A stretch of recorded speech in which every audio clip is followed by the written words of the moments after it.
Kids like her don't belong here. She's disturbing to look at. That was the mocking voice I overheard in the school hallway, a whisper sharp enough to pierce me like glass. A boy snickering, his friends echoing cruel laughter, and my daughter, Ava, clutching her sleeves tighter around her arms, trying to vanish into herself.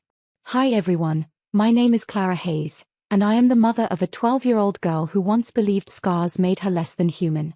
That day, as I watched Ava shrink into her shadow, my throat burned with words I couldn't release.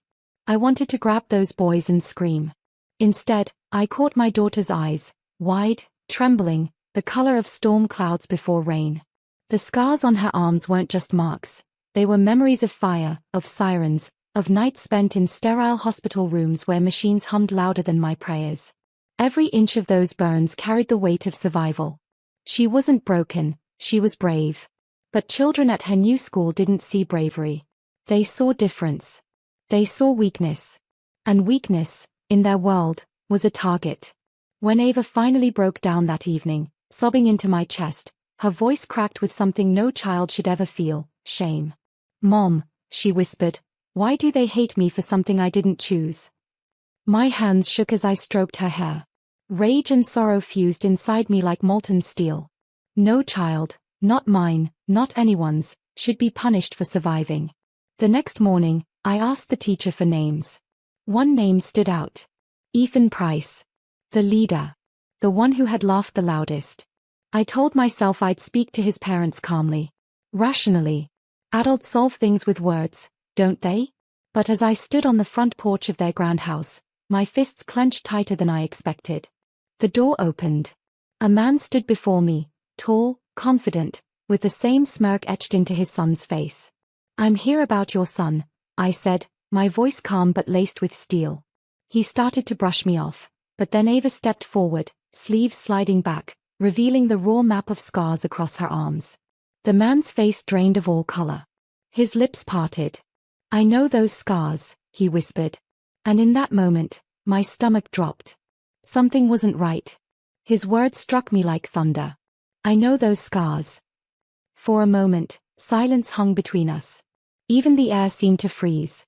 Ava instinctively stepped back, clutching my hand, her eyes flicking nervously between us.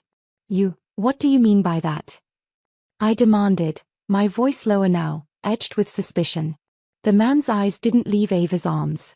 His pupils trembled, as if her skin carried ghosts only he recognized. Finally, he swallowed hard, trying to mask the panic rising in his throat. "It's nothing. Just a thought. Please, come inside." Something about the way his voice cracked unsettled me. He wasn't dismissive anymore, he was rattled. And that fear in his eyes wasn't the fear of a guilty parent defending a bully, it was something else. Something heavier. Inside their home, his wife joined us, unaware of the tension coiling in the air. I explained, firmly but measured, about Ethan's cruel treatment toward Ava at school. I laid bare the pain it caused my daughter.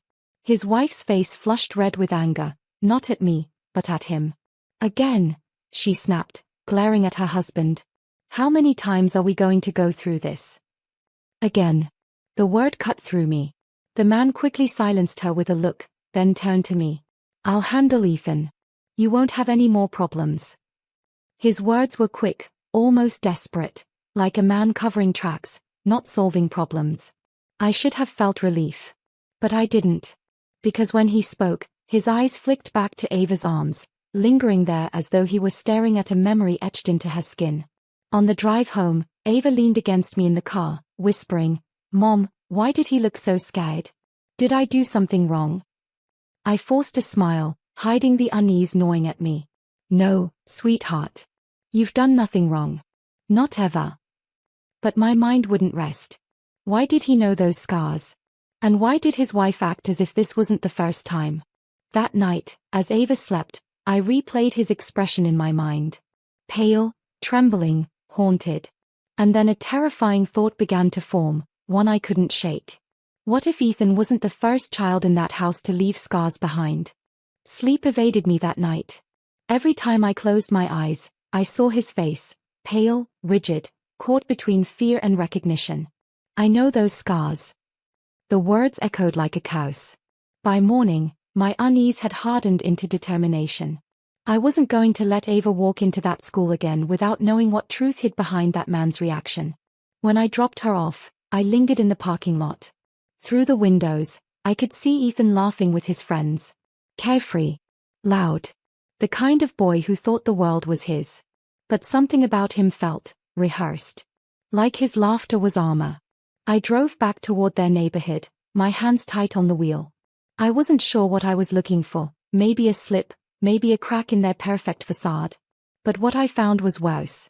Outside their home, a neighbor was tending her roses. I pulled over, feigning casual interest. Beautiful flowers, I said, forcing a smile. She smiled back, then glanced at the Price house and sighed. Not sure why you'd compliment me, dear. Next to them, my life looks so dull.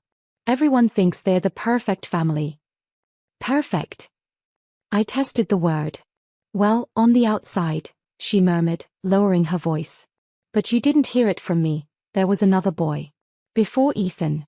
Their first child. The tragedy nearly destroyed them. My stomach clenched. What happened? Her eyes darted nervously. Fire. They never talk about it. Just whispers, an accident, a blaze in their old house. The boy, he didn't make it. A fire. My chest tightened. Ava's scars had come from a house fire too. Different town. Different night. But how could he recognize them unless? I thanked the woman quickly and drove off, heart pounding. The pieces didn't fit. They clashed, jagged and incomplete, like a puzzle missing corners. That evening, when I picked Ava up, Ethan's mocking tone sliced through the air again. Hey, scar girl. His friends cackled. Before I could react, Ava froze, whispering to me, Mom, he said it the exact same way his father did. A chill swept through me. This wasn't bullying anymore. It was inheritance. That night, I couldn't shake it. The way Ethan's cruelty mirrored his father's tone, the exact cadence of those venomous words. It wasn't coincidence. It was a shadow passed down. I sat at the kitchen table long after Ava had gone to bed, scrolling through old archives on my laptop. My hands trembled as I searched for fires in the Price family's past. And then, there it was. House fire claims young boy's life. Parents escape with minor injuries. The article was dated 14 years ago. The boy's name, Michael Price. Ethan's older brother. The photo attached made my heart stop. Smoke curling through a roof. A stretcher with a small body hidden under a sheet. And there, in the background, stood Ethan's father, pale and shaken, his hands covered in bandages. But what chilled me most was the line buried deep in the report. The blaze began under suspicious circumstances. Authorities investigated possible negligence but closed the case without charges. Negligence. My stomach flipped. Was that why he froze when he saw Ava's scars? Because they mirrored the child he lost in that fire? Or because they reminded him of what he had done? The next morning, I confronted the school principal. Ethan is targeting my daughter because of her scars, I said firmly. And if this doesn't stop, I'll escalate it. The principal looked uneasy. Mrs. Hayes, you're not the first to complain about Ethan. But every time, his father intervenes. Of course. Influence. Power. A polished family image shielding rot underneath. That evening, I waited outside the Price home. Not knocking this time. Watching. The windows glowed warmly, but behind the curtains, voices rose, sharp, angry, breaking through the suburban quiet. I could hear Ethan shouting, then his father's bark of authority. And then, faintly, his wife's voice, trembling, pleading. When the door suddenly slammed open, Ethan stormed out, face flushed with rage. He kicked at the porch railing, muttering something that froze my blood. I wish Ava burned too. My breath caught in my throat. This wasn't just cruelty. This was legacy. And now I knew, if I didn't stop them, those scars on Ava's arms would never stop defining her. I stood frozen in the shadows of their porch, Ethan's words echoing in my skull like a cruel prophecy. I wish Ava burned too. My chest ached with a mother's fury, but also with dread. This wasn't just a boy lashing out. This was a story repeating itself. The next day, I pressed Ava gently, trying to mask the storm inside me. Sweetheart, When Ethan teases you, does he ever say things about fire? Her small shoulders stiffened. She nodded slowly. Sometimes he says I'm just like his brother. But, Mom, I don't even know who his brother is. My breath caught. He'd spoken of Michael. He knew. That night, I drove past the Price home again, this time parking further away, out of sight. Through the open garage door, I glimpsed Ethan's father hunched over a box of old photographs and charred keepsakes. His hand hovered over one picture, trembling, before shoving it back violently as though it burned him. Something in me snapped. I stepped out of my car, my footsteps steady, my voice sharper than I expected when I finally approached him. You knew. The moment you saw Ava's arms, you knew. Didn't you? He froze, then turned toward me, eyes wide with something between guilt and terror. For the first time, the arrogance was gone. He looked human. Fragile. Haunted. It wasn't supposed to happen, he whispered. Michael was playing in the shed. I left the kerosene heat on. One mistake, and he paid for it. I stared at him, bile rising in my throat. And now your son mocks my daughter with the memory of your mistake? You let him inherit your guilt as cruelty. His face collapsed. His hands shook as he rubbed his temples, muttering, I never told him the truth. He thinks Michael's death was fate. Not me. Never me. The silence between us roared. I leaned closer, my voice steady as stone. Then you'd better tell him. Because if you don't, I will. And I promise you this, the truth won't just scar your family. It will burn it down. His eyes met mine, hollow, broken. For the first time, he looked like a man already living in ashes. The following morning, I sent Ava to school with a kiss on her forehead and a promise I wasn't sure I could keep. You'll be safe, baby. I swear it. But my mind was elsewhere, on the Price family. On the truth dangling like a lit match above their perfect facade. By afternoon, I got the call. The school had asked me to come in.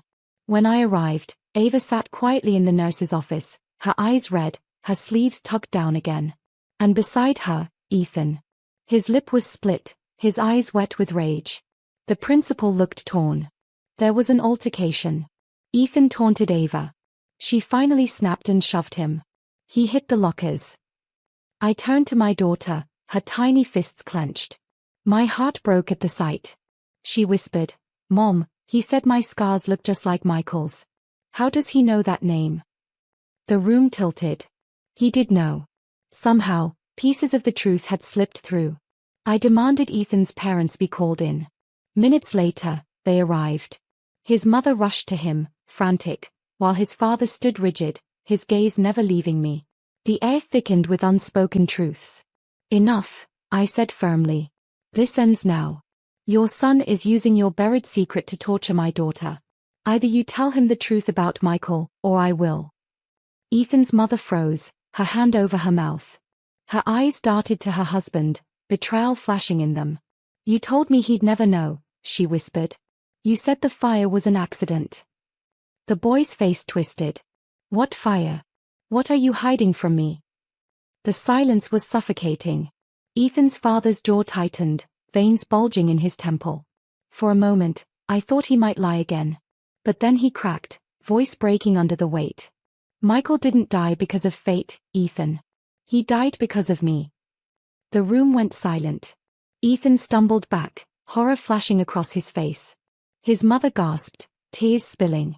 And in the corner, Ava's small voice trembled, asking the question that split the air wide open.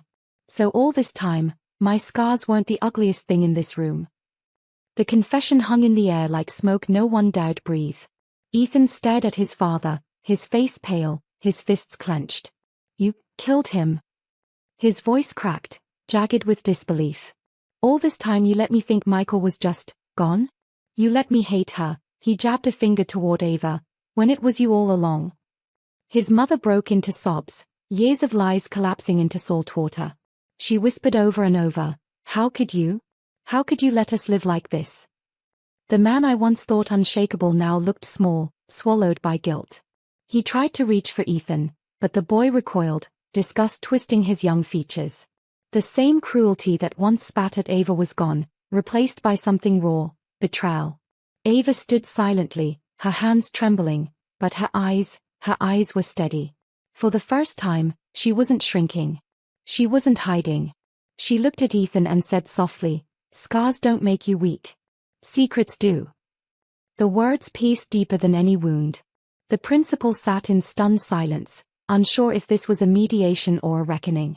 I put my hand on Ava's shoulder, feeling her steady herself beneath my touch. My heart swelled with a quiet pride. She wasn't just surviving anymore. She was fighting, with dignity sharper than any cruelty. Ethan's father finally sank into the chair, head in his hands. "I thought hiding it would protect you," he muttered. "I thought if no one knew, we could move on. But the fire never left me. It found her." His eyes flicked toward Ava's arms, heavy with remorse. For the first time, Ethan's eyes softened when he looked at my daughter. Not with kindness, not yet. But with recognition. As if he finally saw her not as a target, but as another child chained to his father's fire. The silence stretched long enough to feel like forever. And then Ava whispered, her voice fragile but unshakable. "I carried my scars every day. Now it's your turn to carry yours." The room went still. The truth was no longer a secret. It was a sentence. The days that followed were quieter, but not with peace. More like the silence that lingers after a fire has consumed everything. News spread quickly in the small town. The perfect Price family was suddenly a name people whispered with pity and disgust. Ethan stopped showing up to school for a while, and when he finally did, his swagger was gone. His eyes never met Ava's again. Shame followed him like a second skin. As for his father, I heard he stepped down from his company's board. His reputation burned faster than the house he once left smoldering. His wife, worn down by years of lies, filed for separation. A family fractured by secrets, finally split open by the truth. And Ava? My brave little girl walked into school one morning without pulling down her sleeves. The sunlight caught the faint ridges of her scars, painting them gold. For the first time, she didn't flinch when someone stared. I walked behind her, my heart aching with pride. She turned back and whispered, "Mom, I don't want to hide anymore. If they see my scars, let them. Because I survived what they couldn't even imagine." Her words were steady, stronger than anything her bullies had ever thrown at her. In that moment, I realized revenge hadn't come from my threats, or even the Price family's downfall. It had come from Ava's choice, to stand in the open, unashamed, radiant in her survival. That evening, as she slept peacefully for the first time in weeks, I stood by her door, watching her breathe. The world had scarred her, yes. But it hadn't broken her. If anything, it had carved out a strength that no cruelty could erase. Sometimes revenge isn't fire for fire. Sometimes it's watching the ones who mocked you drown in their own silence while you rise, unafraid. And when I thought of the Price family, a man shackled by guilt, a son haunted by truth, a wife who could no longer forgive, I realized their punishment was already written into every quiet moment of their new lives. Ava's scars were no longer chains. They were wings.